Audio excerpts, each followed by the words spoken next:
be developed only in the economic sense. It must be a nation that is fully developed along all the dimensions.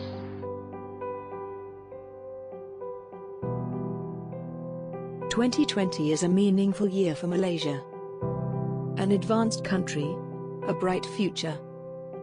That's what we were supposed to welcome in the year. However, a horror virus swore had shattering our dream.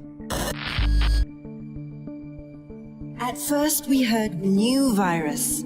People started falling ill, dying, panicking, pandemonium. Localized at first, then radiating to every corner of the globe.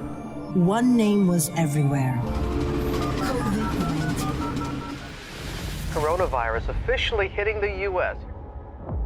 台湾出现第一起武汉肺炎。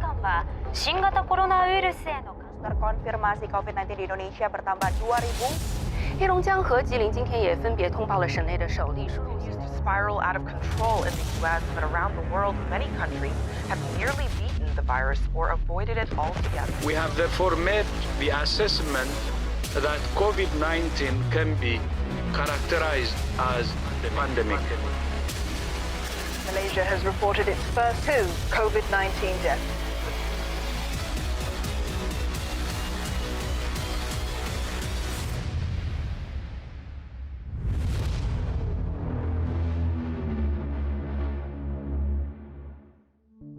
The first case of COVID-19 in Malaysia was reported on the 25th of January 2020. 2 kes baru 2019 novel coronavirus dilaporkan involving 3 China tourists who had entered Malaysia via Johor from Singapore on Jan 23. First wave lasted from 25 January to the 16th of February 2020. The number of cases then rose to 22 by the 16th of February 2020. Since then, Malaysia was hit by 3 waves of COVID-19. The second wave started on the 27th of February 2020 and lasted until the 30th of June 2020. The biggest cluster was the Seri Petaling cluster. The religious gathering became a COVID-19 super spreader event, with more than 620 cases being linked to the event, and eventually caused the first COVID-19 death happened in Malaysia. On March 17th, Malaysia reported its first 2 COVID-19 deaths. The first is a 34-year-old Malaysian man who attended the large religious gathering in Seri Petaling in Kuala Lumpur. A 60-year-old Malaysian pastor from Kuching, Sarawak, is the second. The COVID-19 pandemic in Malaysia thus went into white heat. As a result, the Malaysian government immediately implemented a series of preventive measures. Dan untuk itu kerajaan memutuskan untuk melaksanakan perintah kawalan pergerakan mulai 18 Mac 2020, iaitu lusa, hingga 31. On the 18th of March, a nationwide lockdown begins. Movement control order is implemented by the government. Malaysians were told to stay at home as much as possible, except for those working in banks, telecommunications, transport, food, healthcare and cleaning services that are deemed essential. This as the government tries to stem the rapid rise of COVID-19 cases that's more than quadrupled in 1 week. Day by day, the government has loosened the strict regulation depending on the decreases of the confirmation of COVID-19 cases. When the outbreak was under control, the government successively implemented the CMCO. Our MCO is to recover the economy of Malaysia. While we were slacking off because things were getting better, third wave of the pandemic began.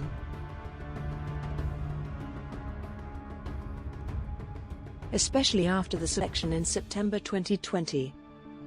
Malaysian COVID-19 cases started soar to thousands per day. As a result, the government reimposes the MCO on 13th of January 2021.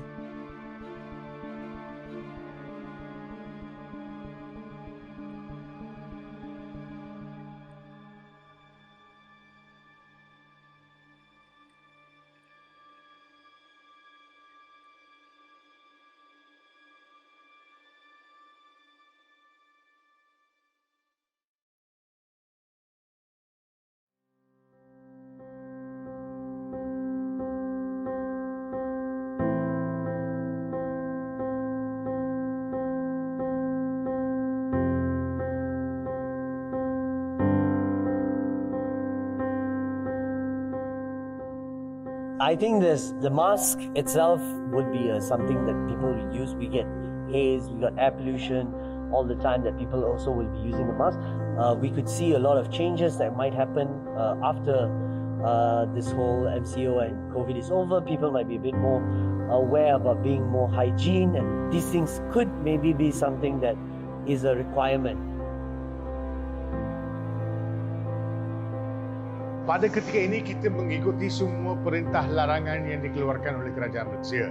MCO sedang berlaku sekarang. The MCO period is going on and we cannot open our restaurant and to let people come inside to eat.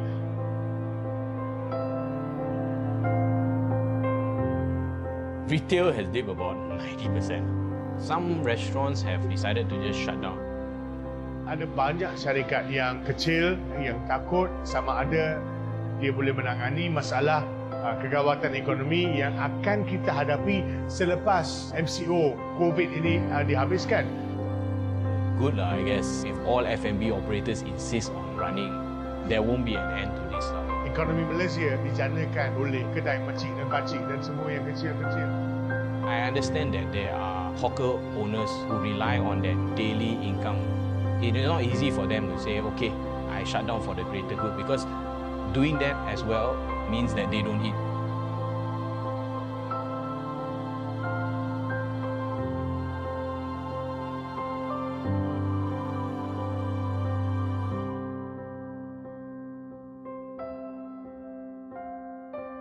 Sepanjang PKP ni kita orang rasa dari segi skop pekerjaan tu dah makin berbeza.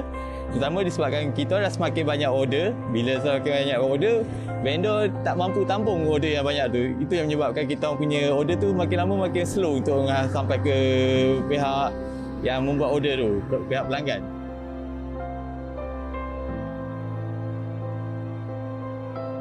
Sejak PKP, kebanyakan orang dah makin pandai untuk membuat pembelian secara online, yang mana dia akan buat cashless.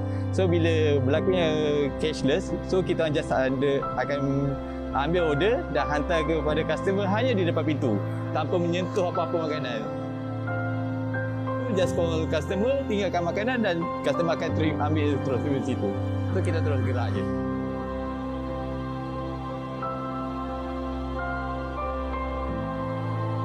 It's very scary, to be honest, because we don't know what we are getting at, especially when someone says you will not have any symptoms at all. But of course, as what we practice, we know that we are practicing quite well. So the protective equipments that we were wearing sort of shielded us a bit.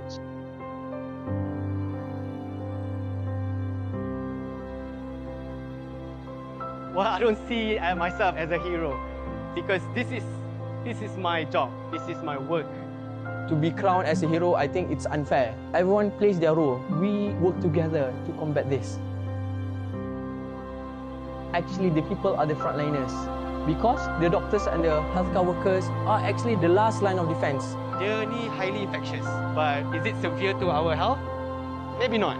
Kita takut kita akan menjangkiti orang yang lebih tua ataupun orang lebih sakit. Most of the severe cases are 65 years old and above.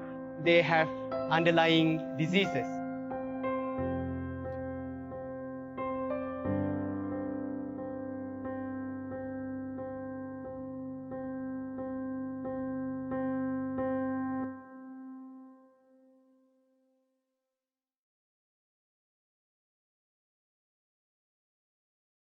Bagaimana perasaan anda apabila disahkan positif COVID-19? Sedih sangat, tertekan. My biggest worry was whether I'd infected anyone else, Quite surprised. How can it be? I never felt any symptoms at all. How can I be positive? Bila doktor kata saya mungkin ada COVID-19, saya speechless lah. Saya, ibu dan 2 orang adik juga disahkan positif. Tak tahu nak buat apa sebenarnya, sebab tapi bila tengok wajah Umi tenang, jadi dia sedikit sebanyaklah mempengaruhi kami tenang. That was a particularly scary point for me. I need to pull through this. I have a wife and I have like 2 kids at home. I need to make sure nothing happens. I just didn't want to die, basically. Saya hanya satu soalan yang saya tanya doktor, adakah saya ada harapan untuk hidup pada esok hari? Well, I get to know that my son been affected 2 days after I've been warded in the hospital. I feel so sad because of my son get the virus from me. What's next? I'm saying, what's next? It's just to be together with him and fight it. While I was in the hospital, I somewhat feel lonely. I feel lonely because my mom is not there. She always helped me every time.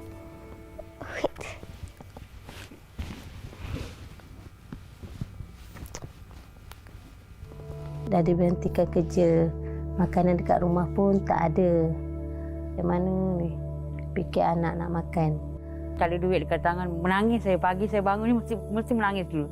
Sebab tengok muka anak kan, muka anak lagi selalu mengandung lagi, menangis pagi-pagi saya. Suami bekerja sebagai seorang pegawai kanan polis di Bukit Aman. Beliau terlibat dengan banyak operasi-operasi di luar. 17 hari bulan tu dah ada simptom yang suami rasa macam demam. Kalau betul COVID, selepas ni saya tak jumpa family saya. So, maybe masa tu the end of the day lah for me. Saya ada access card, saya kerja dekat situ. Tapi saya tak boleh langsung buat apa-apa. But what I can do is just wait there, wait and wait. Doktor pun bagi tahu dekat saya, akak, kita nak transfer mak akak ke hospital Kota Baru. Doktor tak boleh ke saya nak peluk ibu saya? Cakap, tak apalah kak, salam macam tu je. So, saya tak dapat nak peluk dah. Terakhir. Saya cakap, Umi kena kuat Umi. Kita masuk ward sama-sama, kita kena keluar ward sama-sama. Dia senyum je. Tu last saya jumpa dia. Saya tak sangka tu yang terakhir dah. Dia kata, awak wanita terakhir dalam hidup saya. Tolong jaga diri baik-baik. Dan saya rasa saya dah tak lama. Akhirnya 9.30 malam, 26 hari bulan 3, Allahyarham suami dia menghembuskan nafas yang terakhir.